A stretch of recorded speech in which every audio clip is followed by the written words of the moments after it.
सभी शिक्षक साथियों को मेरा प्यार भरा नमस्कार है और स्वागत है आप सभी का आपके अपने YouTube चैनल पवन सर की क्लास में। तो शिक्षक ट्रांसफर 2000 प्रक्रिया की शुरुआत हो गई है और ई शिक्षा कोष पर ट्रांसफर का अपडेट आ गया है और पोर्टल खुल भी रहा है।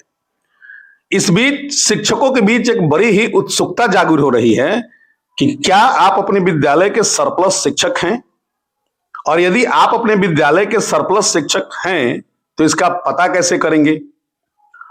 और यदि आपको पता लग जाए कि आप सरप्लस शिक्षक हैं तो अब आपका क्या होगा। क्या आप अपने विद्यालय से ट्रांसफर लेना चाहते हैं? क्या आप किसी ऐसे विद्यालय में जाना चाहते हैं? क्या है विभागीय नियम और इस नियम के तहत कब होगा आपका ट्रांसफर, इसी पे आधारित है आज का हमारा यह वीडियो।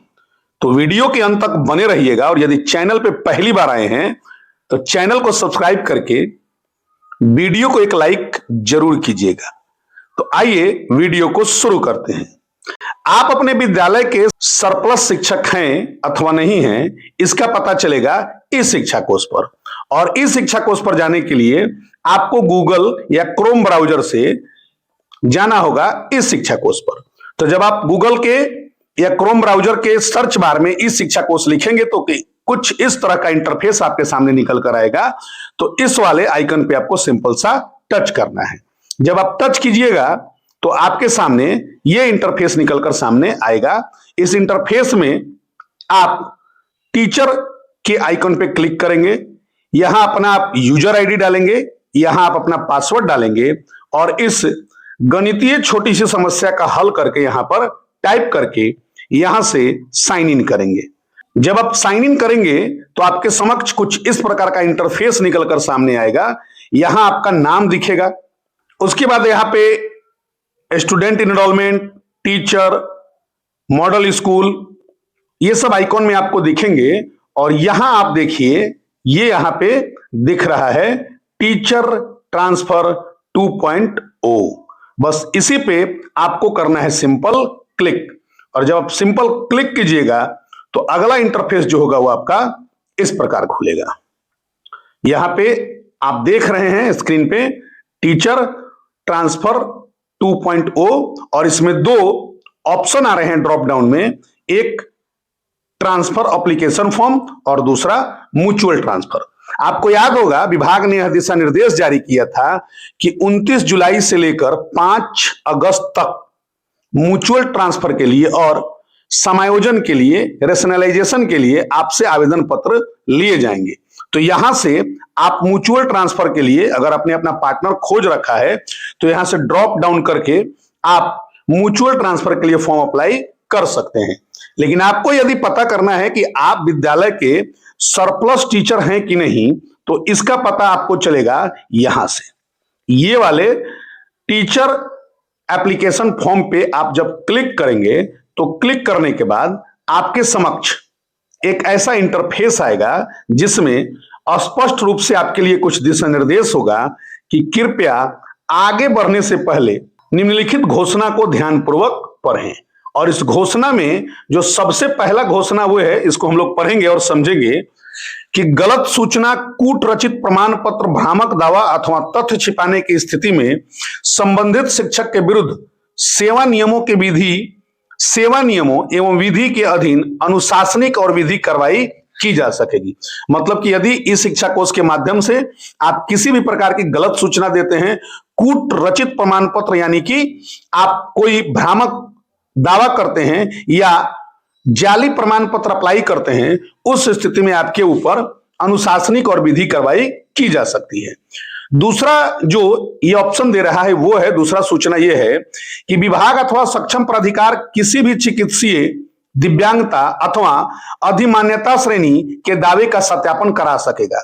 मतलब यदि आप कोई चिकित्सीय प्रमाण पत्र देते हैं, कोई दिव्यांगता अथवा अधिमान्यता श्रेणी का दावा करते हैं तो विभाग के पास यह अधिकार है कि उस दावे की पुष्टि के लिए उसका सत्यापन वो कराएगा। वांछित विद्यालय प्राप्त ना होना अपने आप में शिकायत अथवा अपील के वैध का आधार नहीं होगा।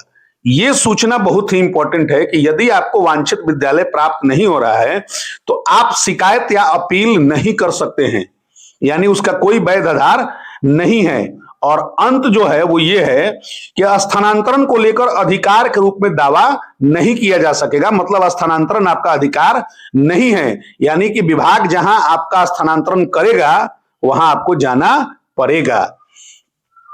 अब आगे का अगर नोटिफिकेशन आप पढ़ेंगे तो यहां है, हां पे क्लिक करके आप पुष्टि करते हैं कि आपने उपरोक्त घोषणा को पढ़ ली है और उस घोषणा को स्वीकार करते हैं।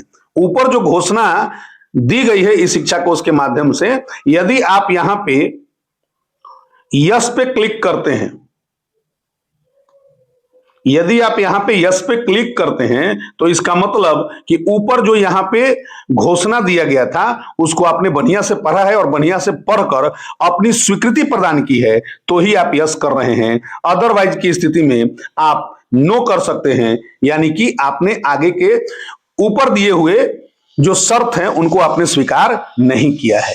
अब यदि आप यस पे टिक लगाते हैं, आगे बढ़ते हैं, तब आपके सामने कुछ इस तरह का इंटरफेस आएगा। अब आप देखिए, जैसे ही आप आगे बढ़ेंगे तो यदि आपके इस शिक्षा कोष के इंटरफेस पर इस तरह का सूचना मिल रहा है, इस शिक्षा कोष के इंटरफेस पर इस तरह का सूचना मिल रहा है, आप सामान्य स्थानांतरण के तहत आवेदन के पात्र होंगे। इसकी सूचना सामान्य स्थानांतरण की प्रक्रिया प्रारंभ होने से पूर्व आपको उपलब्ध कराई जाएगी। चूंकि ये मेरा प्रोफाइल है तो मैं अपने विद्यालय का सरप्लस शिक्षक नहीं हूं। यदि आप विद्यालय के सरप्लस शिक्षक होते तो इस ऑप्शन को खोलते ही आपके मोबाइल पर एक ओटीपी गिरेगा। आपके मोबाइल पर अगर ओटीपी गिरा, इसका मतलब कि आप विद्यालय के सरप्लस शिक्षक हैं।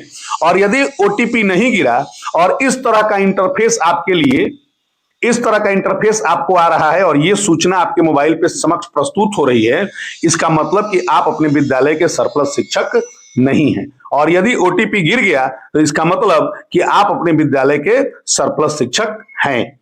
बातें स्पष्ट और क्लियर हो गई कि आप अपने विद्यालय के सरप्लस टीचर हैं अथवा नहीं हैं। अब यदि मान लिया जाए कि आप अपने विद्यालय के सरप्लस टीचर हैं तो उस स्थिति में आपको क्या करना होगा, इसकी जानकारी आप इस पत्र को देख के समझिए।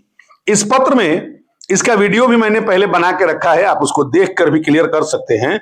अदरवाइज यहां पे आप इसको समझिए कि इस पत्र में आप देखिए कि 29 जुलाई से 5 अगस्त के बीच समायोजन पारस्परिक स्थानांतरण हेतु आवेदन करने की प्रक्रिया का बात कहा गया था और बिल्कुल 29 तारीख से प्रक्रिया शुरू है। और ये दूसरे चरण में, जो चरण 1 है, दूसरे स्टेप में, दूसरे कॉलम में, इस चरण 1 में स्पष्ट है कि इसकी जो तिथि है वो तिथि है 7 अगस्त से 9 सितंबर। तो 7 अगस्त से 9 सितंबर के बीच जिला प्रमंडल राज्य और स्थापना समिति की बैठक और शिक्षकवार समायोजन, समानुपातीकरण का सूची प्रकाशन समायोजन, इसकी क्रियाविधि होगी। और यदि आपको अपने समानुपातीकरण पे किसी प्रकार की समस्या है तो उस स्थिति में समानुपातीकरण सूचीकरण पर अपील और अपीलों के निष्पादन के लिए जो टाइम है वो टाइम है 7 अगस्त से 9 सितंबर। तो यदि आप अपने विद्यालय के सरप्लस शिक्षक हैं तो आपको परेशान होने की जरूरत नहीं है। आप 7 अगस्त से 9 सितंबर के बीच अपील कर सकते हैं और अपील के बाद आप अपनी सुनवाई करा सकते हैं। तो आज के वीडियो में हमने आपको यह बताने का प्रयास किया कि आप कैसे पता करेंगे कि आप अपने विद्यालय के सरप्लस शिक्षक हैं अथवा नहीं हैं। इसकी जानकारी प्रॉपर तरीके से मुझे उम्मीद है कि आपको मिल गई होगी। और आप सामान्य अगर स्थानांतरण के तहत आते हैं तो उसके आवेदन की जो प्रक्रिया है वो 16 सितंबर से प्रारंभ होगी, तो भी आपको इंतजार करना है। तो वीडियो में अगर यह जानकारी आपको अच्छी लगी है तो इस जानकारी को अधिक से अधिक लोगों के बीच शेयर करें। और यदि आपके मन में किसी प्रकार का शंका है, यदि कोई प्रश्न है, तो आप कमेंट में अपने विचारों को रख सकते हैं। बहुत बहुत धन्यवाद।